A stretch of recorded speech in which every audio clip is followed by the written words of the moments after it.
तो दोस्तों स्वागत है आपका हमारे चैनल टेक्नो आरब में। और दोस्तों आज की टेक न्यूज़ देने से पहले मैं आपको कुछ इंपॉर्टेंट बातें बताना चाहता हूं। तो मैं इस चैनल पर कुछ नए चेंजेस करने जा रहा हूं। सबसे पहला तो आपको लोगो और बैनर नया देखने को मिलेगा और साथ ही में दूसरा जो चेंजेस है वो ये है कि कल से सुबह और शाम दोनों टाइम आपको टेक न्यूज़ मिलने वाली है। तो दोस्तों ये जो नया चेंज है ये आपको कैसा लगा आप हमें कमेंट सेक्शन में बता सकते हो। और साथ ही में मैंने इसके ऊपर पोल भी रखा हुआ है जो लिंक आपको डिस्क्रिप्शन में मिल जाएगा, तो वहां पर जाकर आप अपना जो वोट है वो दे सकते हो। तो दोस्तों बिना देर करते हुए आज की टेक न्यूज़ स्टार्ट करते हैं। शुरुआत करते हैं OnePlus से। और OnePlus 55 इंच के टीवी को BI सर्टिफिकेशन मिल चुका है। और 55 इंच का जो टीवी है उसके अंदर आपको दो मॉडल देखने को मिलता है। एक शायद आई थिंक मुझे लगता है कि LED होगा और एक QLED होने वाला है। बाकी ये किस नाम से आने वाला है ये तो मुझे नहीं पता, बट 55 इंच का जो टीवी है OnePlus की तरफ से आपको बहुत ही जल्द इंडिया में देखने को मिल जाएगा। आगे बढ़ते हैं Xiaomi की तरफ। और Mi Band 5 ने BI सर्टिफिकेशन को रिसीव कर लिया है, तो जिससे हिंट मिल रहा है कि बहुत ही ज्यादा आपको Mi Band 5 इंडिया में देखने को मिलेगा Xiaomi की तरफ से। आगे बढ़ते हैं Realme की तरफ। और Realme ने इंडिया में अपना नया प्रोडक्ट स्ट्रेटेजी को अनाउंस कर दिया है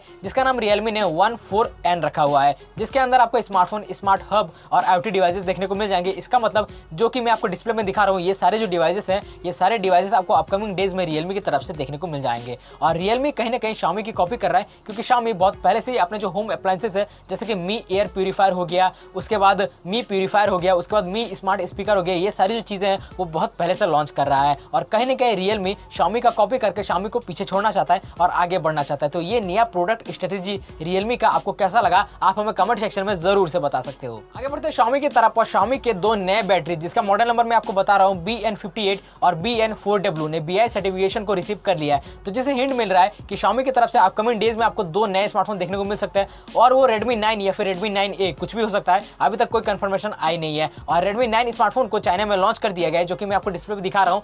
इसकी 4GB RAM 64GB RAM variant की प्राइस कंपनी ने 799 यूरो रखी है, जो कि इंडियन प्राइस में कन्वर्ट करे तो 8500 बनता है। और 4GB RAM 128GB RAM variant की प्राइस कंपनी ने 999 यूरो रखी है, तो प्राइस आप इंडियन प्राइस में कन्वर्ट कर लो आपको पता चल जाएगा। आगे बढ़ते Oppo की तरफ। और Oppo A9 2020 स्मार्टफोन की ऑफलाइन मार्केट में 3000 की प्राइस कट हो चुकी है। तो 4GB रैम 64GB रैम वाले वेरिएंट की प्राइस 12990 रखी गई है, जो कि पहले 15990 थी। तो अब ये 12990 हो गया है। तो अगर आप इस स्मार्टफोन को परचेस करने के लिए पैसे जमा कर रहे थे या फिर परचेस करने वाले थे तो यही सही मौका है, आप जाके परचेस कर सकते हो। तो दोस्तों आगे बढ़ते OnePlus की तरफ। और OnePlus से रिलेटेड दोस्तों बहुत ही इंटरेस्टिंग खबर आ रही है। और OnePlus ने इंस्टाग्राम पर एक नया पेज ओपन किया है जिसका नाम OnePlus Lite Z Thing रखा है। और OnePlus के जो CMO है उन्होंने भी सेम थिंग अपने ट्विटर अकाउंट से पोस्ट किया है, तो जिससे एक हिंट मिल रहा है कि अपकमिंग जो अफोर्डेबल स्मार्टफोन होगा OnePlus का उसका नाम OnePlus Lite Z Thing हो सकता है। और OnePlus Nord से रिलेटेड बहुत दिनों से कोई लीक्स नहीं आई थी और फाइनली OnePlus ने इंस्टाग्राम पर OnePlus Nord से रिलेटेड एक नया पिक्चर पोस्ट किया है, तो जो कि मैं आपको डिस्प्ले पे दिखा रहा हूँ। तो अभी तक कोई कंफर्मेशन है नहीं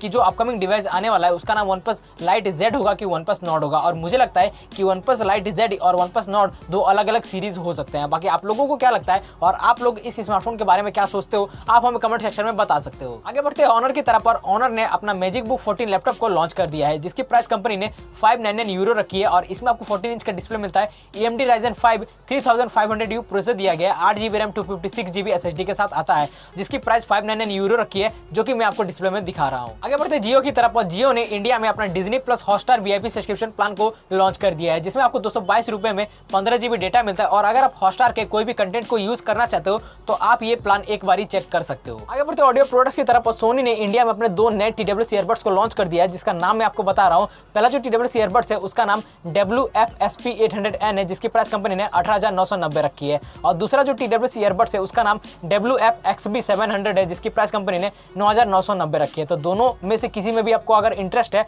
तो आप जाकर Amazon से परचेस कर सकते हो। आगे बढ़ते हैं गेम्स की तरफ। और दोस्तों अगर आप लोग एपेक्स लेजेंड गेम खेलते हो तो आप लोगों के लिए बहुत ही इंपॉर्टेंट न्यूज है। और एपेक्स लेजेंड गेम के जो CEO है उन्होंने ये कंफर्म कर दिया है कि एपेक्स लेजेंड गेम का जो मोबाइल वर्जन है वो बहुत ही ज्यादा लॉन्च होगा। तो अगर आप लोग एपेक्स लेजेंड गेम खेलते हो तो आप लोगों के लिए ये जानना बहुत ही इंपॉर्टेंट है कि apex legend game mobile version के लिए आने वाला है एक नए अपडेट के साथ। आगे बढ़ते हैं सैमसंग की तरफ। Samsung Galaxy A01 core smartphone Google play console पर लिस्ट किया जा चुका है और इसके रिलेटेड कुछ स्पेसिफिकेशंस हिंट मिल रही है। इसमें आपको 1GB रैम दिया जाएगा और साथ ही में MediaTek MT6739 वाला प्रोसेसर दिया गया है, जो कि अभी तक अननोन है, पता नहीं चल रहा है कि कौन सा प्रोसेसर दिया गया है। बट ये डिवाइस उतना खास नहीं है, उतना इंपॉर्टेंट नहीं है, बट सैमसंग की तरफ से आता है तो इसलिए मैंने सोचा कि मैं आपको ये न्यूज दे दूं। अगली खबर की बात करते हैं मोटो की तरफ से। और Moto Edge Lite smartphone TUV Rheinland certification पर लिस्ट किया जा चुका है, जिससे ये पता चल रहा है कि मोटो एज लाइट स्मार्टफोन में आपको 4700 mAh की बैटरी देखने को मिलेगी और साथ ही में 20 वाट का फास्ट चार्जिंग दिया जाएगा मोटो एज लाइट स्मार्टफोन में। आगे बढ़ते हैं iQOO की तरफ। और iQOO Z1X स्मार्टफोन के रिलेटेड जो स्पेसिफिकेशंस है वो गिज्मो चाइना ने हमें शेयर कर दिया है।